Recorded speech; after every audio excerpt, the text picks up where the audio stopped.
Nice to see you, Joe Sixpack. It took us, we had a couple of technical difficulties today, but we're delighted to be back. You and I have both taken some vacation.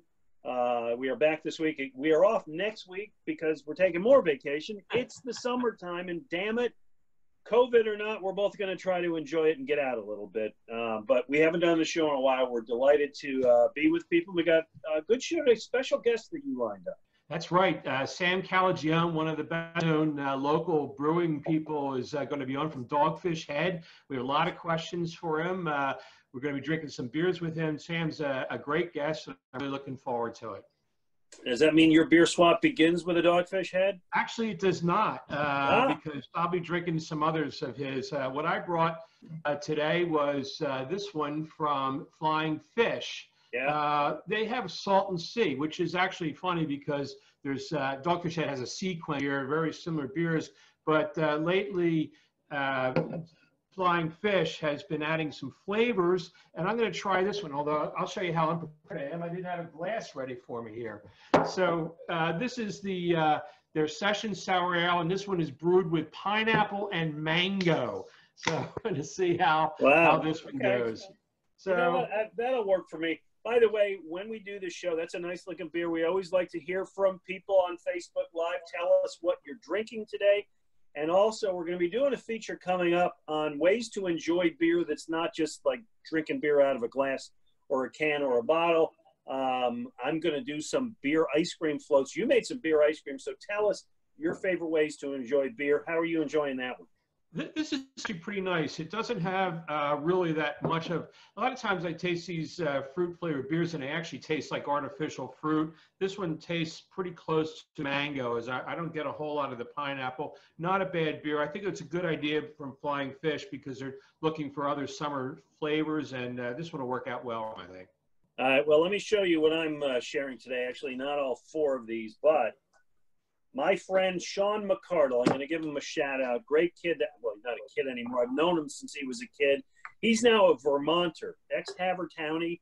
He comes back, you know, a couple times a year with his lovely family, and he brings me beer. So I have an assortment of beers from Vermont today. Let me show you what I got here. This is the Double New Disco Judgment from the Burlington Beer Company. They're basically all hazy IPAs or hazy double IPAs. This is the, let me pull it off. There you go. Well, actually, this one's from Maine, but nonetheless, it's close enough. This is the OJ Double IPO from Long Pine Brewing. This, by the way, terrific beer. This is my Cloud Drop IPA. It's tough. There we go. There we go. Double IPA from Upper Pass Beer Company in Vermont. I'm familiar with them. It's a nice looking label. Yeah, they're all very creative.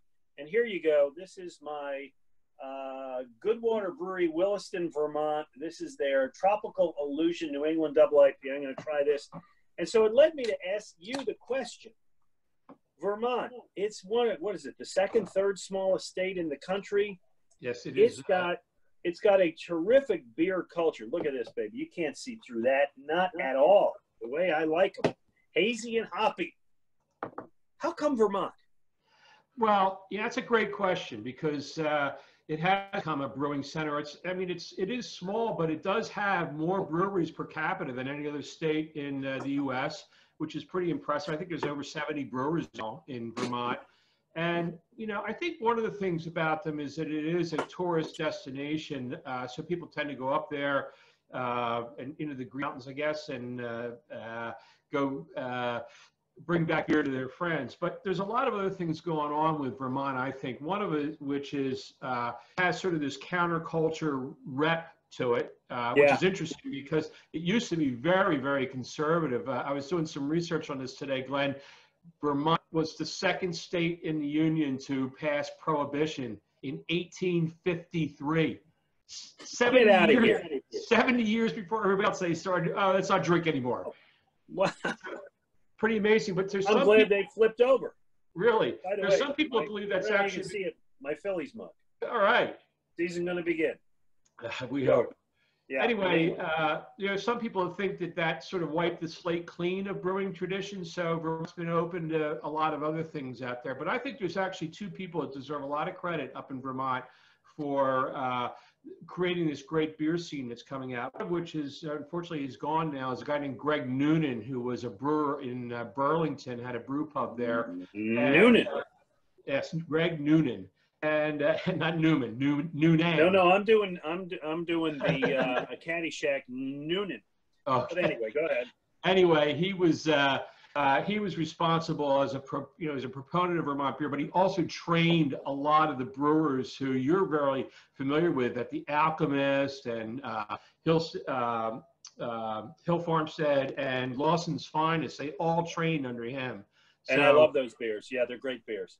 And then there's one other big influence up there, which sort of set the tone for Vermont, and that is Magic Hat Brewing, which a lot of people sort of scoff at because it did go corporate. It's no longer even brewed in Vermont. But back in the day, you know, they were creative, sort of had this hippie vibe, and they were creating all kinds of really bizarre beers. And I think they showed the way to a lot of people that you could do a lot with beer. So, you know, there is some influences there from some fairly respected people.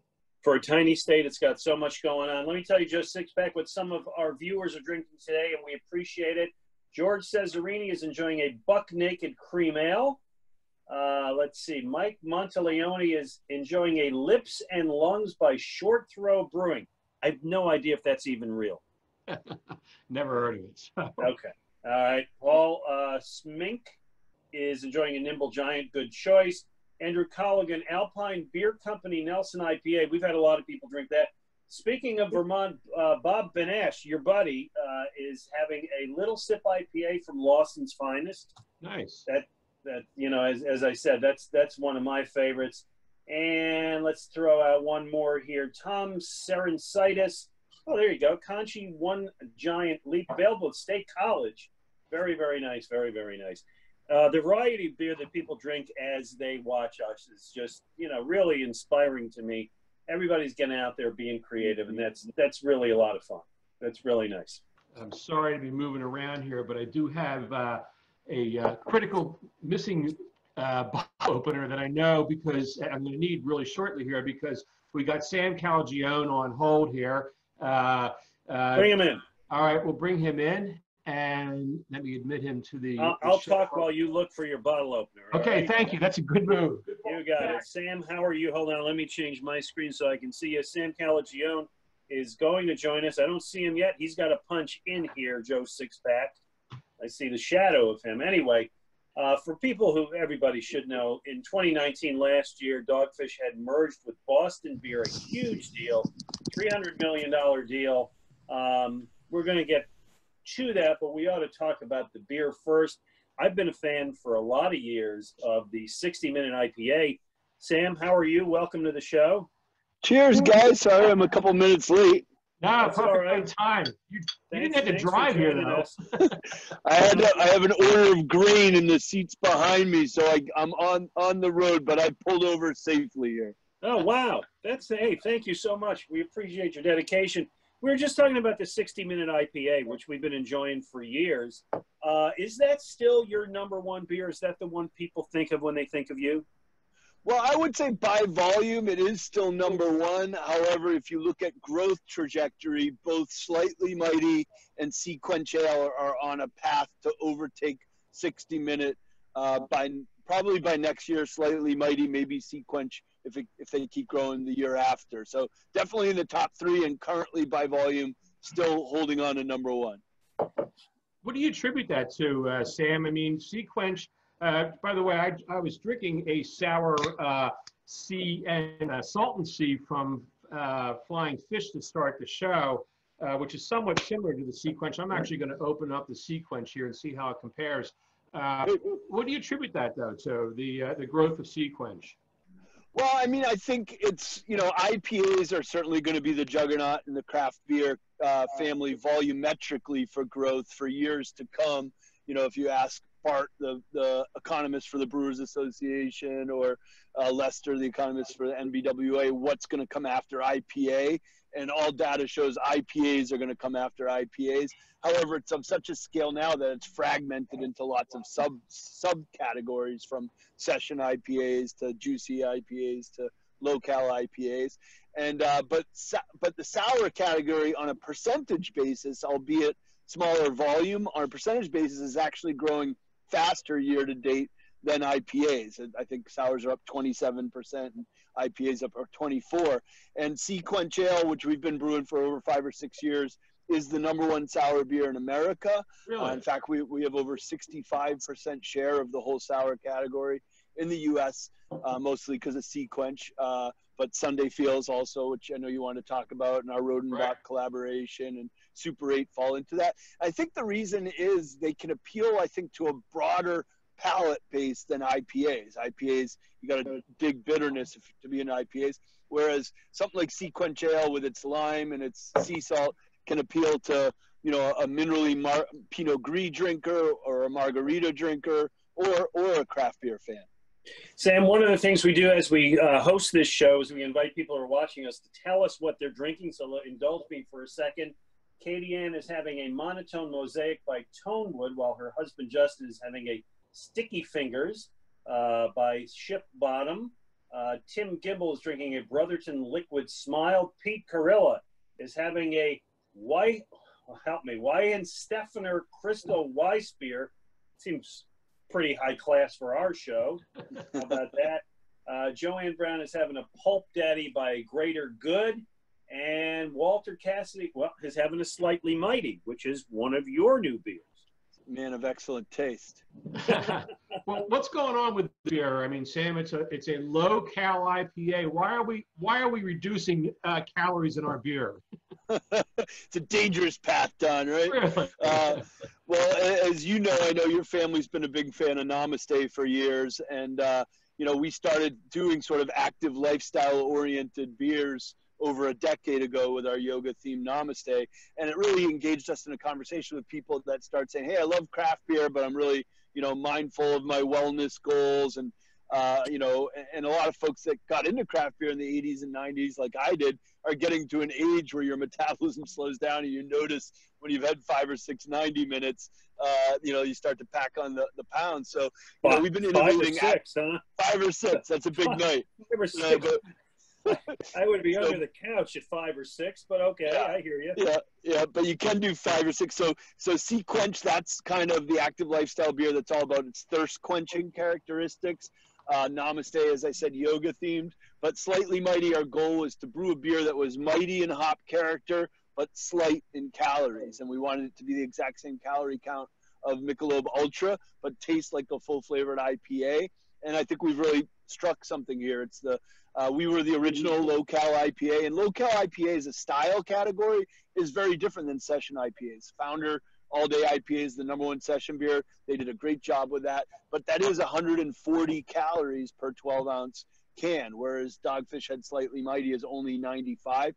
You know, but when you drink them next to each other, you know, Slightly Mighty has at least as much body as All Day IPA, and that came from our innovation of introducing monk fruit into the recipe, which doesn't register like fruity, citrusy, you know, tropical. It just provides a malty base that gives a body to an otherwise low-calorie beer, onto which we can pack a strong hop musculature onto the skeleton within that beer. Sam, you've got a lot going on these days. I'm one of the people who's an investor in a local brewery here, Conshohocken Brewing Company, and yep. I mean, the pandemic has impacted everybody. How have you guys been doing through it? It seems like you've been very aggressive, very ambitious. Well, I mean, my hat's off to all entrepreneurs as they navigate this challenging moment. First, through the lens of how do you protect your coworkers, and then how do you protect your community.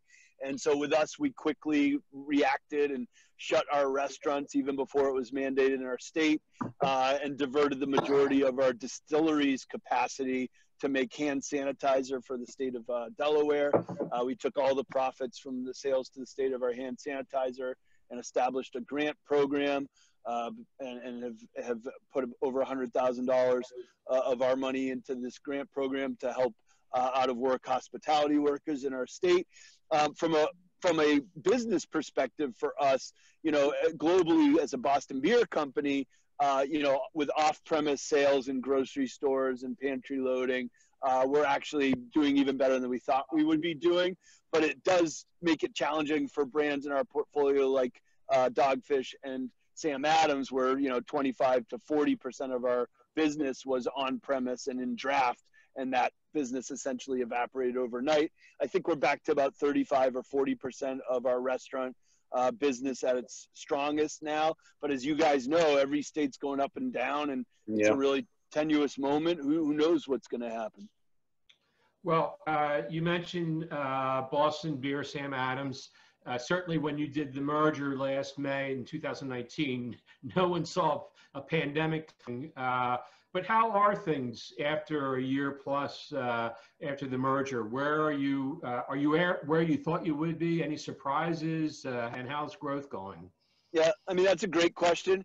I'd say, we couldn't be happier. We're really enjoying the ride, Mariah and I and all of our 1,800 now coworkers. And, I still probably spend 70 or 80% of my time on the Dogfish brand and, overseeing innovation and branding and marketing and new recipes. And that's what my love is the innovation and branding side of the business, and as a brewer and as a businessman.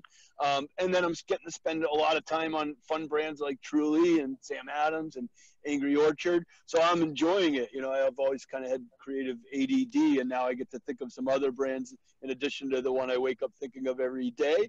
So I'm enjoying the diversity of it from that aspect.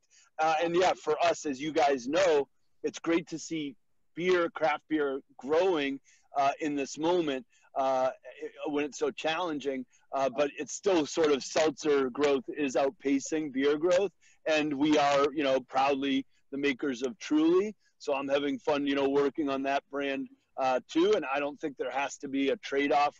Seltzers do better as beer does worse. Our brand's always been into sort of that active lifestyle space that Truly's in, and we've been brewing beyond beer hybrids, from Midas Touch to Raison d'Etre for 25 years. So we're having a great time, around all of our brands, but definitely the majority of my time is still spent on the Dogfish brand and in coastal Delaware. Well, you hit our sore spot.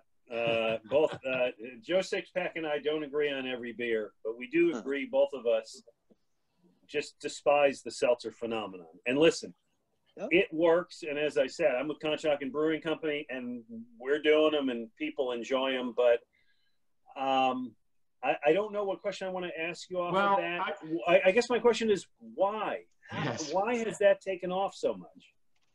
Well, I think the demographic is younger, and it's the new thing. Let's face it.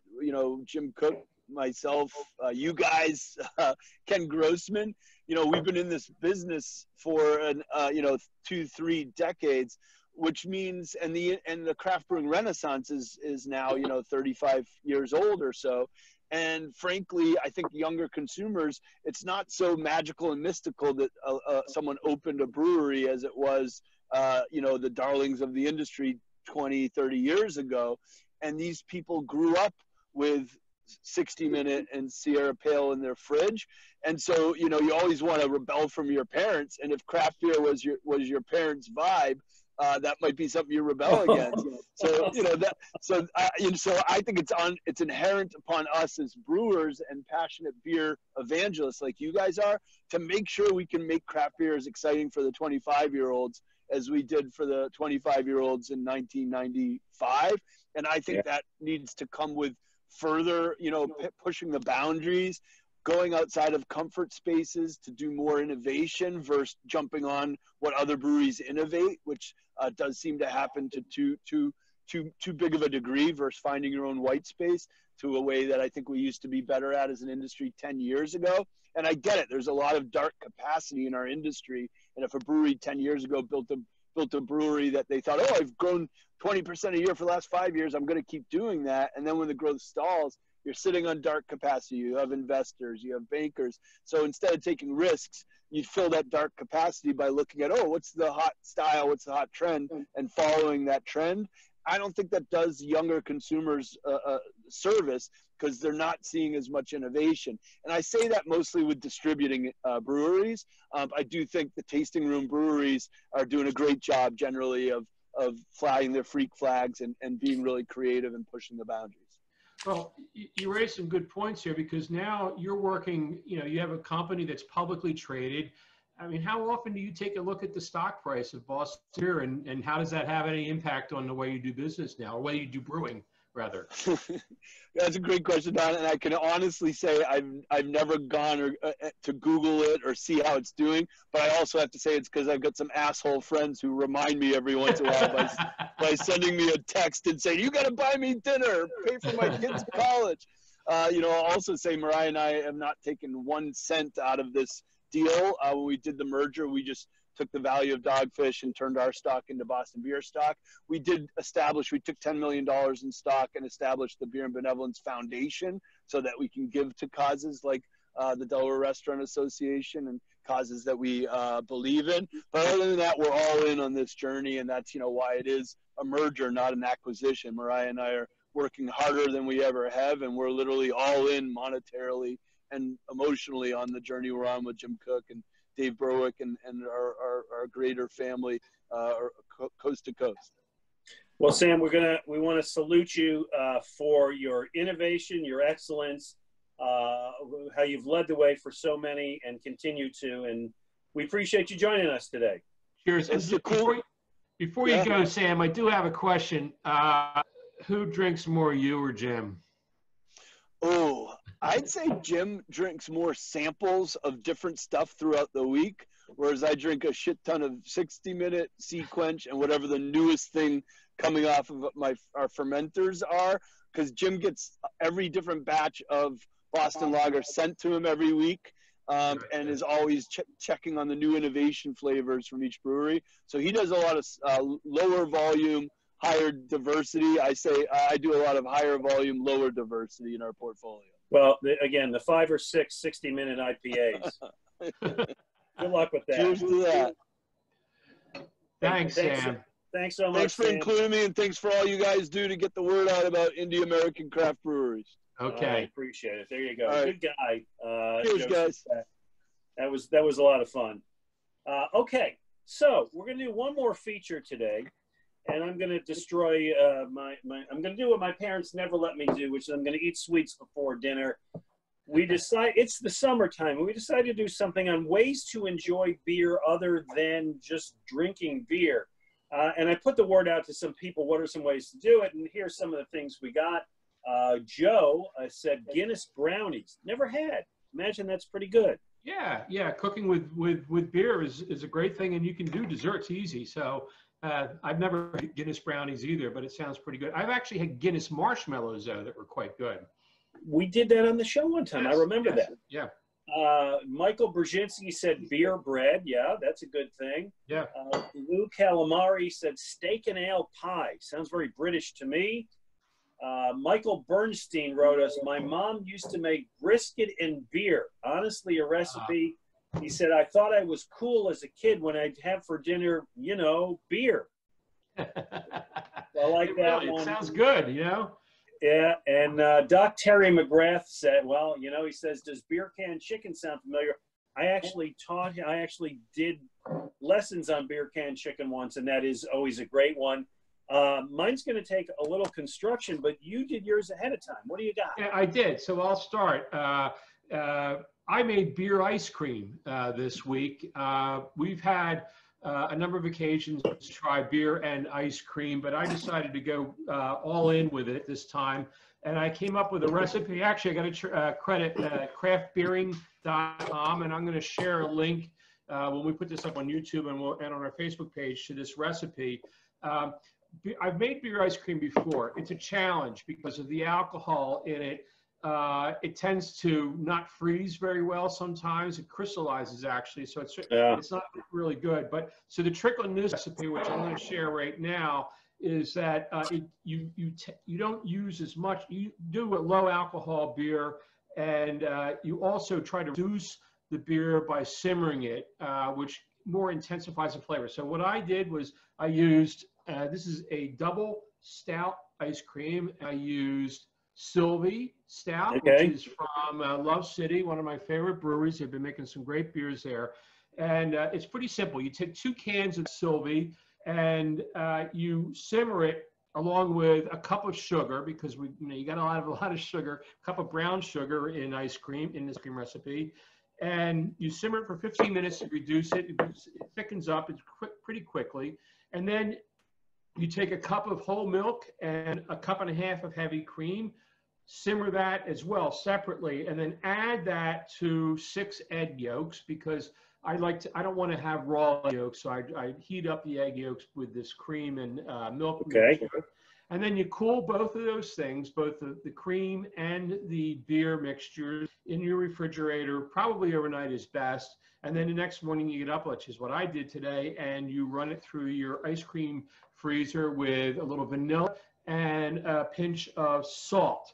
Mix them all together, and what you come up with is this. And on my word, this is like incredibly nice. And that looks great. I know, this is really amazing. And I had to confess, I tasted it. You know what? I lost my, here we go, boom. I tasted it a little bit this morning at breakfast time. It's really smooth. And, you know, it's not real dark like stout, but it is so intense with a real, it tastes like beer. It's really, really fine stuff. So I'll share the recipe on our Facebook page here, as well as our YouTube page. All right, so just give you a couple others. Lane Shrum Fleming says, what about a shrimp boil with beer? Well, absolutely. That's a great one. Michael Coakley is enjoying in the Chamonix Creek tropical shape of haze to come. And Bill Scott says, every Christmas and Easter, the night before, put the ham in, pour a beer in, simmered it all night, woke up to have the ham smell in the house. Boy, that does sound good. So my thing, and I am a huge fan of these, is a beer float. I love a beer float. If you mix root beer and ice cream, you get something delicious. If you mix beer and ice cream, you get something unforgettable. So I'm going to make 2 of these today. This is just a little scoop of vanilla ice cream, as you can see. I am going to, hold on, I'm going to try not to make a mess here. I'm going to take that. What's your vanilla ice cream of choice there, Glenn? What was this one? I don't know. We bought it. Where did we have? We bought it at the Whole Foods. I honestly don't know. My wife's in charge of the ice cream. I'm in charge of the beer. This is a Conshohocken Brewing Company Philly Blueberry Vice, because to me, a fruit beer and ice cream is a great combination. Yeah. Anytime. So I'm going to pour some of this in there. Right now, the thing is, it really starts to bubble up. So you got to be prepared, because this thing grows.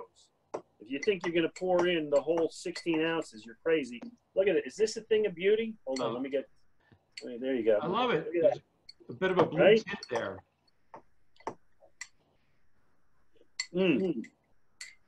It's absolutely delicious. It's refreshing. You get the beer. You get the cream of the ice cream. It's absolutely phenomenal. And I'll talk to you about this. I think there are certain beers that work for this and certain beers that don't work if you're going to do an ice cream beer float. As much as I'm an IPA guy, I tend to stay away from the hoppy beers when I'm making a beer float. Yeah, I think the hoppy sort of bitter flavors are just not going to mix very well with sweet cream. And that's generally the rule of thumb with cooking with beer anyway. You tend to look for beers that are not particularly hoppy. Bitterness does work with a lot of foods, but with ice cream, I don't think so. Okay, so here's the other one, and this is, to me, this is one I'll go for anytime. I have some coffee ice cream here, right? Now, if you're doing coffee ice cream, what do you want to pair it with, Joe Sixpack? I don't know. I hate coffee ice cream. You do? It just reminds me of cold coffee, and I don't like cold coffee. I like my coffee hot. All right, well, I got my coffee ice cream, and I got a stout, the local stout. That's a good choice. Good choice. Because to me, I mean, a stout and coffee ice cream. And that I got my Guinness glass too. here. We were talking about Guinness. I want to show you a thing of beauty here. I'm running out of table space. Here we go. Look at this. Is that a thing of beauty? It fizzes up. Again, you get the creamy of the ice cream, and the refreshing taste of the beer. This is one of my favorites. A stout and coffee ice cream, or stout and chocolate ice cream is great. Stouts and porters, I think, always work well for an ice cream float. I agree. Although that Blueberry Vice beer looked pretty good, I would definitely go for that. We had we used to taste beer floats when I did samplings at Bell Beverage years ago, and we came up with one with I think it was a vanilla ice cream with that lambic from Lindemann's, the raspberry lambic. What a great choice that was too. Lambic is a good. Somebody here, John O'Reilly, that's easy, says a summer shandy and orange sherbet is a combo. Oh, now that might get me to drink a shandy. Right? There you go. And somebody else said a sour and any sherbet is good. I'm not a big drinker of, as you know, a big fan of the sours, but I could see it with like a citrusy ice cream, I think would be a good combination. I agree. Speaking of which, one beer I wanted to just mention real quick here, but Sam had said in passing was this one, which is the Sunday Feels. It's a beer mosa sour. We've had some beer mosas that you were not a big fan of, but not particularly. Yeah.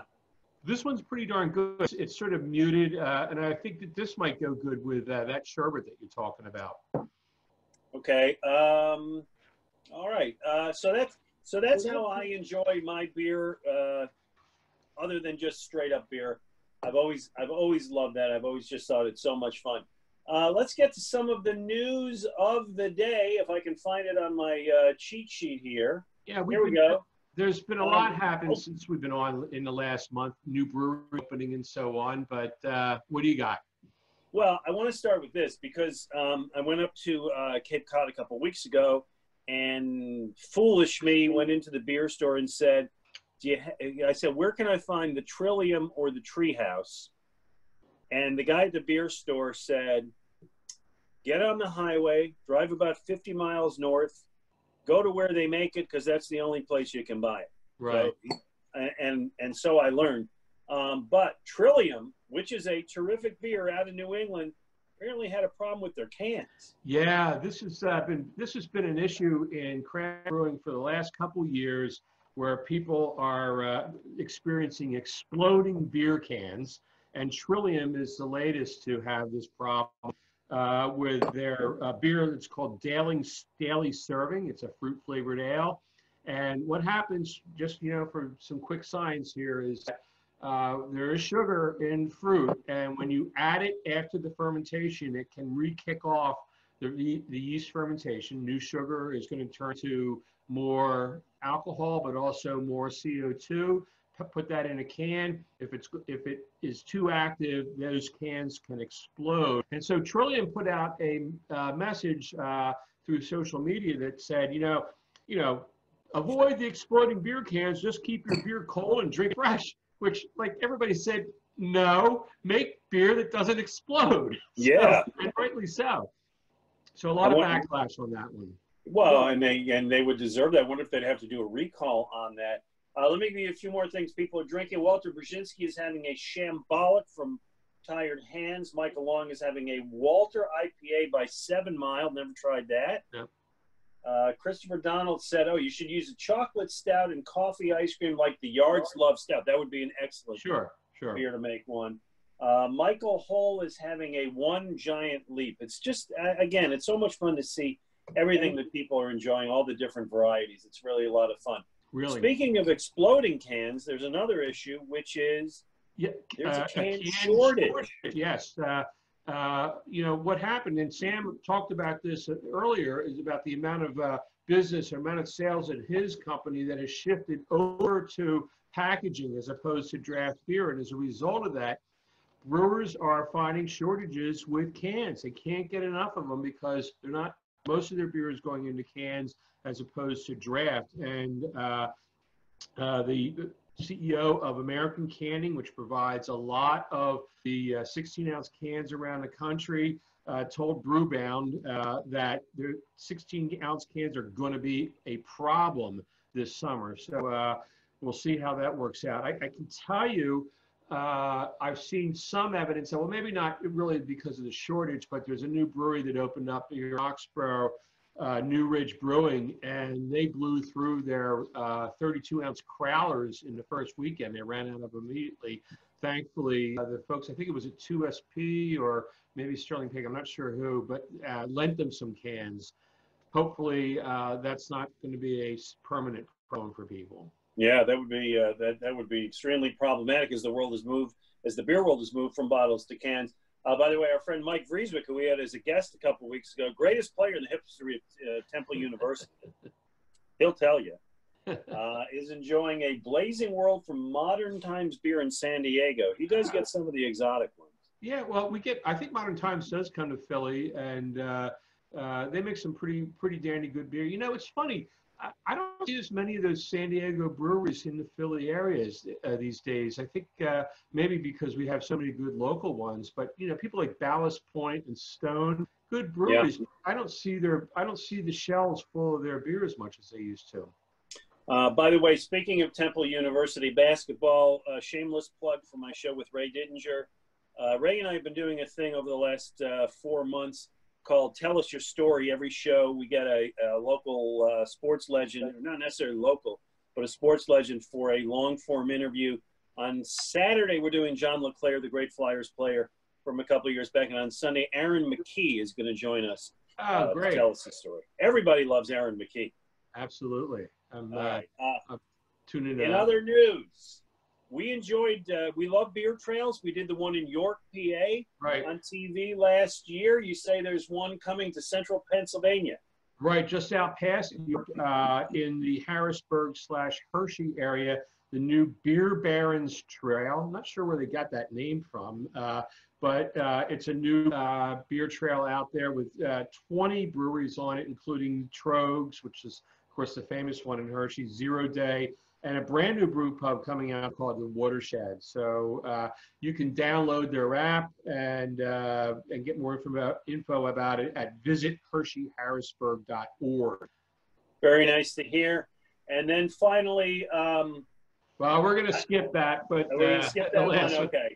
We were going to share a video that you want to show, but I know you may not be able to get to. Yeah, we're having problems technical. That's sort of why we got on late here today, but we'll share it here on to What's Brewing PA. Had a great bit of fun from the folks at Attic Brewing Company, in which they did a drag queen beer delivery to my house a couple weeks ago, where they were raising money for a recovery program for transgender community, and to do that they were having a drag queen come and dance on my sidewalk before delivering me some really good beer from Attic Brewing.